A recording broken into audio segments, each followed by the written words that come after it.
What's going on, everybody? Josh Engleman here for Stokastic.com, back again with the NBA DFS contenders on FanDuel for Wednesday, February 8th.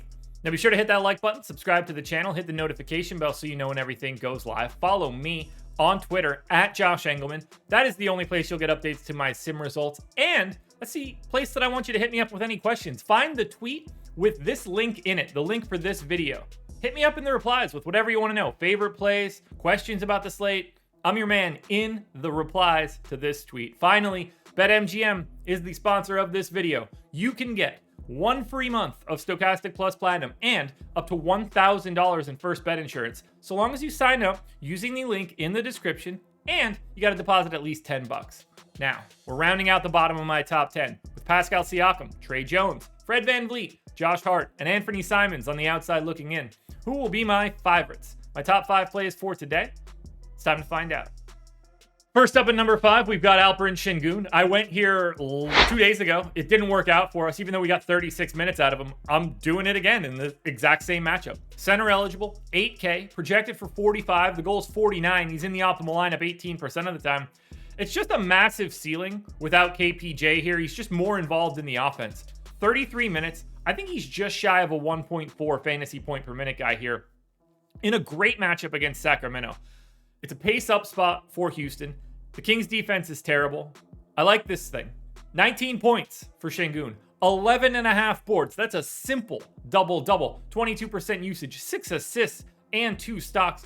Just going to fill up the stat sheet. 8K, not enough in my opinion with KPJ out. Get yourself some Sengun. In at number 4, we're going to Jordan Poole, point guard, shooting guard eligible, 7,600, projected for 40. The goal is 47. He's in the optimal lineup 18% of the time.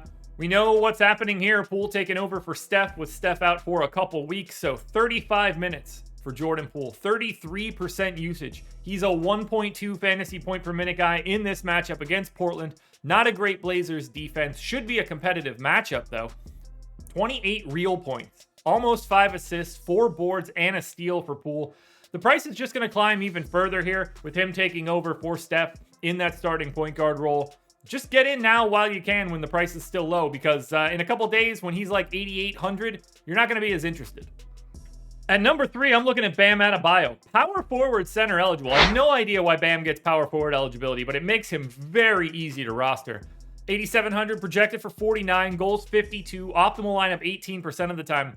We have no Kyle Lowry. We have no Victor Oladipo here. We just saw this Heat team play 2 nights ago or 3 nights ago, and they played an 8-man rotation. So 36 minutes for Bam, 1.38 fantasy points per minute in this spot. Not a great Pacers D. Huge pace-up spot against Indiana. 27% usage for Bam, so that's an increase. 25 points, 13 boards, 3.5 assists, and 2 stocks.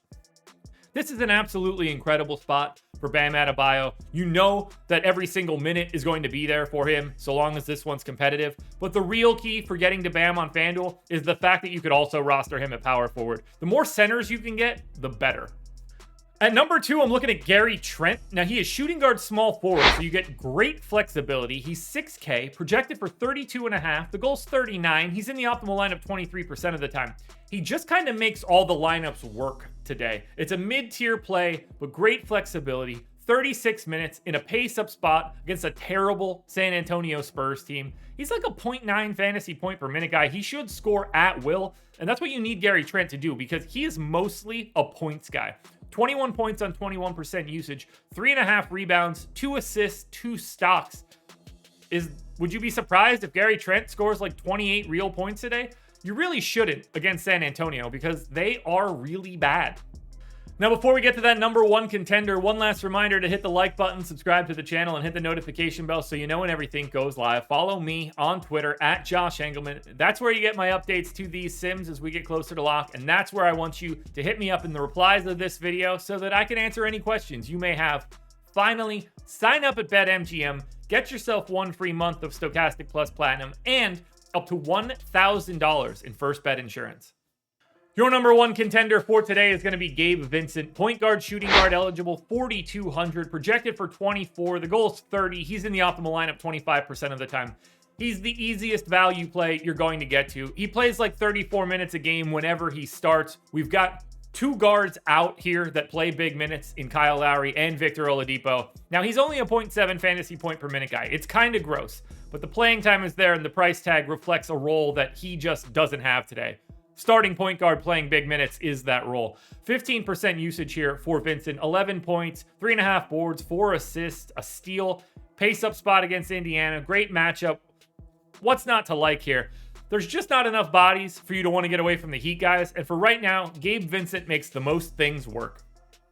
Alrighty, folks, that will do it. Those are my NBA DFS contenders on FanDuel for Wednesday, February 8th. DraftKings version is around here somewhere, so check it out. Good luck tonight, everybody. Win some money. We are back again tomorrow morning for another edition of the Contenders.